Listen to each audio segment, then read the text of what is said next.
आर्याच्या मधल्या वेळेसाठी हे मसाला कुरमुरे मी घरीच बनवून ठेवते आणि कुरमुऱ्याचे खूप सारे रेसिपी आहेत, ते लवकरच तुमच्यासोबत मी शेअर करेन।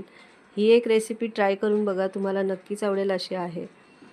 तर ह्याच्यासाठी मी अर्धा किलो कुरमुरे घेतलेत, त्यांना चाळून घेतले। एक मसाला रेडी केलाय, थोडीशी कोथिंबीर घेतली, त्याच्यामध्ये एक 10 ते 12 लसूण घेतलेत, 1 चमचा लाल तिखट, पाव चमचा जिरा यांची व्यवस्थित वाटून घेतले मिक्सरला। त्यानंतर कढईमध्ये अर्धा वाटी तेल गरम केलं आणि त्याच्यामध्ये 1 वाटी शेंगदाणे घातलेत, राई घातले, कढीपत्ता, हिंग आणि शेंगदाण्यांना व्यवस्थित असे परतून घ्यायचे क्रिस्पी होईपर्यंत। जसे क्रिस्पी झाले की ही पेस्ट टाकायची आहे आणि या पेस्टला तेल सुटेपर्यंत व्यवस्थित असे फ्राय करायचे। जशी फ्राय झाली की ह्याच्यामध्ये हळद टाकायची आणि मग व्यवस्थित हलवून याच्यामध्ये कुरमुरे टाकायचे। चवीपुरता मीठ टाकून या कुरमुऱ्यांना व्यवस्थित टॉस करून घ्यायचं आहे आणि 10 मिनिटं तरी अशी चालवत राहायचं आहे।